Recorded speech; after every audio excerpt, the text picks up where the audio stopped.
I'm Steve Fournier. This is Current Invective. I'm in Hartford, Connecticut. It's December 14th, 2021. This is called Bred and Bitter. I'm reading. Bred is B-R-E-D, not B-R-E-A-D. Bred and Bitter. The pigmentation of Europeans is as good as a pedigree. People of pink skin comprise a breed of humans that, by unnatural selection, has evolved to predominate. Just as certain dogs and chickens have been bred to exhibit certain traits in support of aggressiveness and domination, white people have self-selected for traits in aid of these same qualities, and this has given them dominion. So successful have been these countless generations of careful selection that white people, among people of various hues, are the most feared, the most barbarous, the most deadly, and if civilization means overcoming Homo sapiens' inborn killer instinct, the least civilized. We're armed to the teeth, we don't hesitate to kill, and we rule accordingly. If there's any pattern to history, it's most clearly evident in the violence of white people. Race may be a social construct, but you can't help noticing in any perusal of past horrors the skin color of just about all the perpetrators. Where white people have dominated everywhere, they have ruled by violence and terror, and they still do. There was a time when white people were as sly as they were violent, but that time has passed. As often happens with prosperous people, whites have dumbed down and fattened up. It's probably a safe bet that the average IQ of white people has declined precipitously in the past 50 years or so, even as their average girth has expanded. In the USA, where we strut around in camouflage and body armor and sport lethal weapons of every description, we're as weak as we've ever been.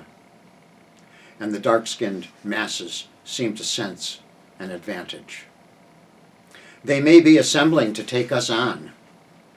They may have to dig a little deeper to find their own long-suppressed urge to kill, but they seem to be managing, and they're making white people mad and even a little frightened. There's something satisfying about the sight of a scared bully, but it doesn't make him any less dangerous.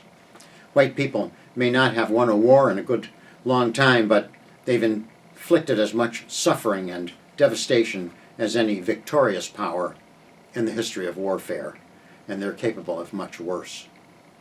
Their leaders are selected and financed by fabulously rich racketeers and groomed to become complicit in the domination scheme, which is profitable.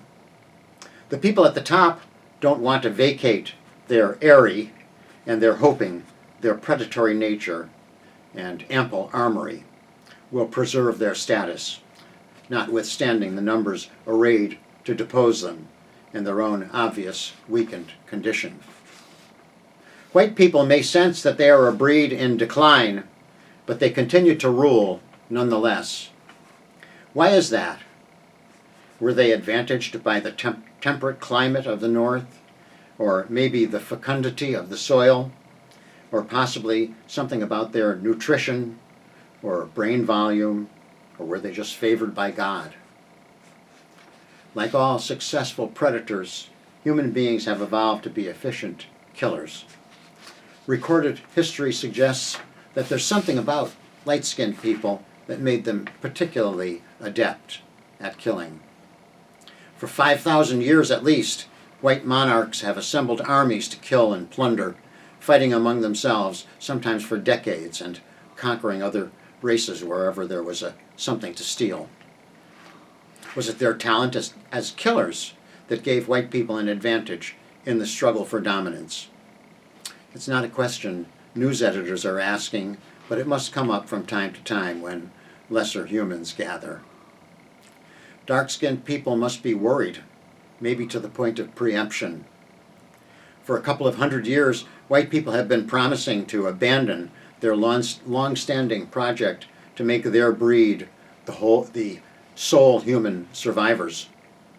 Their reform effort has been agonizingly slow, and recent events suggest they're regressing, with the USA in the lead.